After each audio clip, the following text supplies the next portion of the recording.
Welcome to WNL Sports Weekly. I'm Jeremy Franklin. This week we'll speak with women's cross-country coach Mike Dager, field hockey captain Maggie Sands, and football senior Mitch Lowery. But first, a quick look back at the weekend in Washington under the Athletics.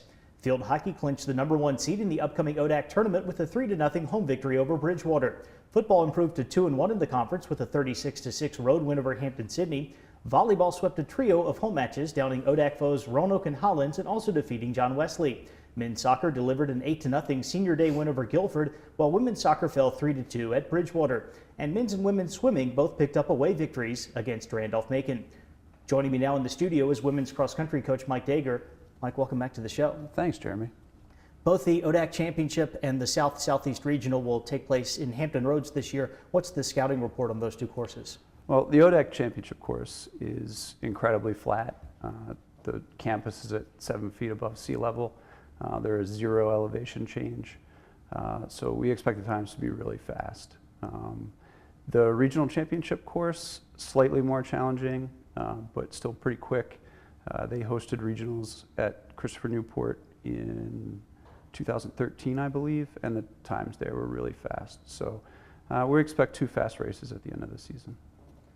There are 22 athletes on the WNL roster in 2017. How have you been able to manage such a big squad? It's actually been pretty easy. As coaches, we have the opportunity to work with, what's a very different team every year.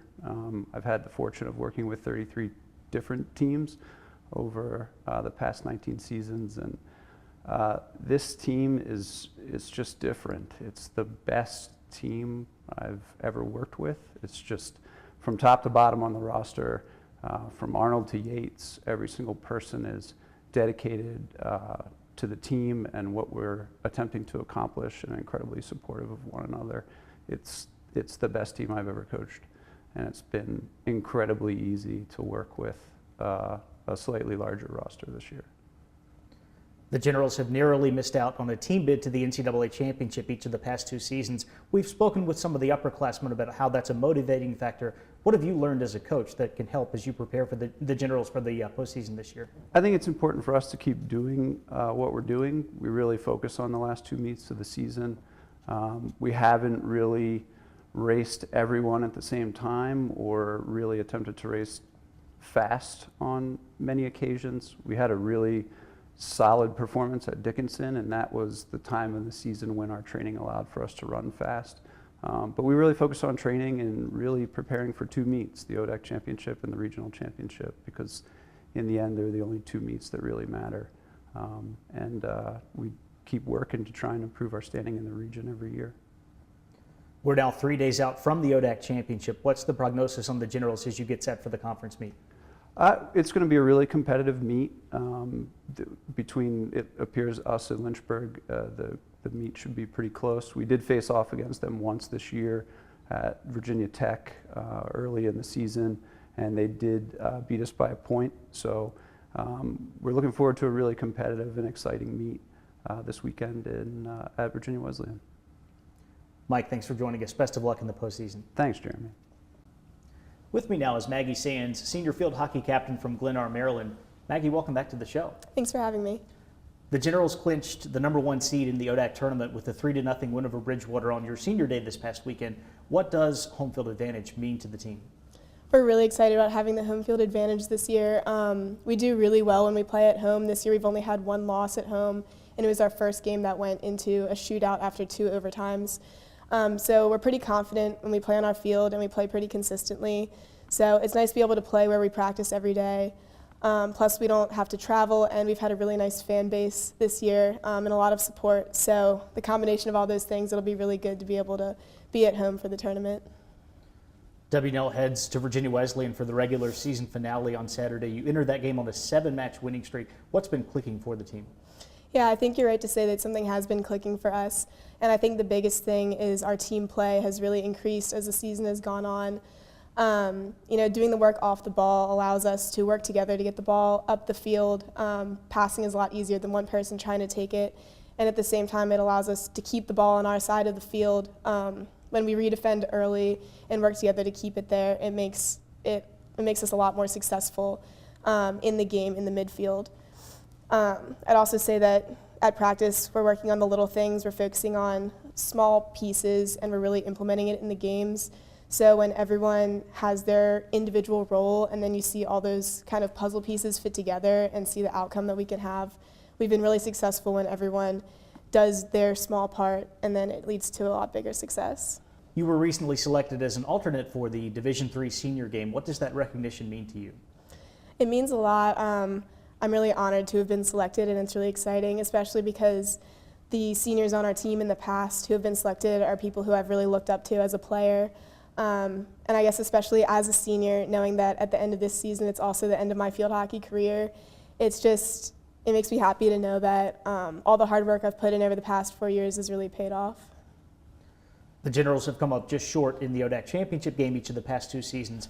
What needs to happen differently this year for Washington and Lee to claim the title?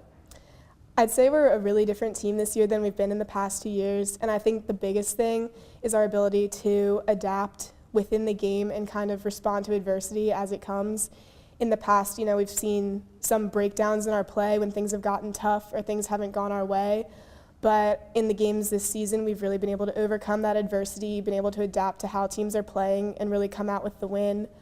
So I think that will be important going into the ODAC tournament. It's definitely not going to be easy. We clinched the #1 seed, but that doesn't mean that we're miles ahead of everyone else. It's definitely going to be tough, but I think that we have the ability to come back and make it happen. And I have a lot of confidence in our team that we will be successful. Maggie, thanks for joining us. Good luck with the rest of the year. Thank you. Here with me in the studio is Mitch Lowery, senior football player from Charlotte. Mitch, welcome to the show. Thanks for having me. Washington and Lee rolled by Hampton-Sydney 36-6 on the road this past weekend. What led to such a convincing performance for the team? I think last game we really came together as a team. As an offense, I know we really harp on working together, being able to communicate with each other, and really working as a team. And I thought that we really brought all that together last game against Sydney. Defensively, having a performance like we did is just really good. Makes it easier on us as an offense when your defense outscores Sydney 8-6. So it's really, really exciting stuff, and looking forward to playing Macon next weekend. The WNO offense is battling through several injuries, but you've still been able to put up some great numbers in recent games. How has the team been able to produce, even with key players on the sideline? Yeah, so I know all season we've had the next man up mentality. We've had guys go down in various different positions, and there's always that next guy that's just ready to step up. And it's almost like there's not even a guy missing, because these guys are just ready to go. They're prepared. They're paying attention during practice and meetings and doing what they're supposed to be doing. So just having that next man up mentality and having guys that are just really willing to step in and play their part is really important for us. You're the starting tight end for the Generals. Describe the role of your position in Washington and Lee's option offense. So being a tight end in a triple option offense is a pretty atypical role as a tight end. You're not going out for passes 20, 30 times a game. You're blocking a lot. But I've been doing that my whole career, and as long as we keep winning as a team, I'm happy to keep doing it. No problem with that. Last week's win, along with some other results around the conference, put the Generals back in control of their own destiny. What are the keys for Washington and Lee as you pursue an ODAC title? Yeah, so we've been talking about an ODAC title since the end of last season. We had a bit of a letdown. We had a shot at the end of the season last year to really solidify a spot, but just couldn't pull through. We've been harping on that since last season, and I think some of the keys for us is just kind of taking things one game at a time.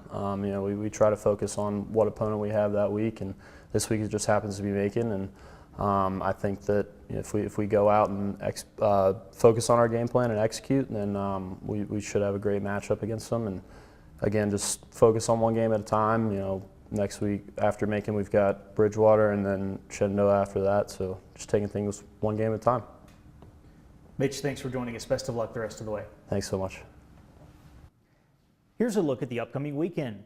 Volleyball wraps up the regular season at the Emory National Invitational in Atlanta. On Friday, the Generals will take on Birmingham Southern and the host Eagles, followed by Saturday matches against Webster and Berry. The ODAC Cross Country Championships will take place at Virginia Wesleyan on Saturday. The women's race starts at 11 and the men's meet will begin at noon. Men's soccer opens up the ODAC tournament with a quarterfinal matchup against Bridgewater at Watt Field. Also Saturday, riding competes at the Bridgewater JMU Invitational, while football travels to Randolph-Macon. and both field hockey and women's soccer will finish out the regular season at Virginia Wesleyan. For WNL Sports Weekly, I'm Jeremy Franklin. Thanks for watching.